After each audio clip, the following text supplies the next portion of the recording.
ತೃತೀಯಯುಗ, ತ್ರೇತಾಯುಗ, ದ್ವಾಪರಯುಗ, ಕಲಿಯುಗ 4 ಯುಗಗಳಲ್ಲಿ ಎಜುಕೇಶನ್ ಹೆಂಗಿತ್ತು ಅಂತ ಯಾರೋ ಒಬ್ರು ನನಗೆ ಹೇಳಿದ್ರು. ಅದು ಬಹಳ ಚೆನ್ನಾಗಿದೆ ಅದು.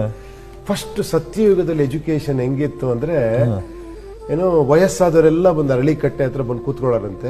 ಚಿಕ್ಕ ಮಗು ಅಂತಂದು ಅರಳಿಕಟ್ಟೆ ಮೇಲ್ ಕೂರ್ಸೋರಂತೆ. ಒಂದು 5-6 ವರ್ಷದ ಮಗು. ಎಲ್ರು ಅದನ್ನ ನೋಡ್ಕೊಂಡು, ಆ ಮಗು ನೋಡ್ಕೊಂಡು ಒಂದು ½ hour, no dialogues, no speech, nothing. ಆ ಮಗುನ್ ನೋಡ್ಕೊಂಡ್ಬಿಟ್ಟು ಎಲ್ಲ ಸಂತೋಷವಾಗಿ ಹೋಗೋರಂತೆ. ಅಂದ್ರೆ ಲೆಕ್ಕ ಹಾಕೊಳ್ಳಿ ಏನ್ ಅರ್ಥ ಅದು ಅಂದ್ರೆ, ಮಗುಲ್ ಒಂದು ಇನೋಸೆನ್ಸ್ ಇದೆಯಲ್ಲ, ಈ ವಯಸ್ಸಾಗ್ತಾ ನಮ್ಗೆ ಏನೇನೋ ತಲೆಯಲ್ಲಿ ತುಂಬಿಸ್ಕೊಂತೀವಿ ಗೊತ್ತಾ. ಆ ಮಗುನ್ ನೋಡಿ ಪ್ರಶಾಂತತೆ ತುಂಬಿಕೊಂಡು ಹೋಗೋದೇ ಎಜುಕೇಶನ್ ಅಂದ್ರೆ ಅನ್ಲರ್ನಿಂಗ್ ಈಸ್ ಲರ್ನಿಂಗ್. ಆಮೇಲೆ ನೆಕ್ಸ್ಟ್ ಏನೋ ಯುಗಗಳಲ್ಲಿ ಅದು ಹೊಟ್ಟೋಯ್ತಂತೆ. ತ್ರೇತಾಯುಗದಲ್ಲಿ ಆ ನಾಲೆಡ್ಜ್ ಕಡಿಮೆ ಆದಾಗ ಅದನ್ನ ಶ್ಲೋಕಗಳು ಮಾಡಿದ್ರು.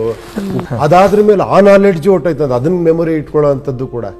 ಆಮೇಲೆ ಕಥೆಗಳ ರೂಪದಲ್ಲಿ ಮಾಡಿದ್ರಂತೆ. ರಾಮಾಯಣ, ಮಹಾಭಾರತ ಎಲ್ಲ ಹೇಳಿ, ನೋಡಪ್ಪ ಕೆಟ್ಟದ್ದು ಒಳ್ಳೇದಿರುತ್ತೆ, ನೀ ಸೆಂಟ್ರಲ್ ಇರ್ಬೇಕು, ಈ ತರ. ಈ ಕಲಿಯುಗದಲ್ಲಿ ಪ್ರತಿದಿನ ಕಲಿತಾ ಇರೋದು.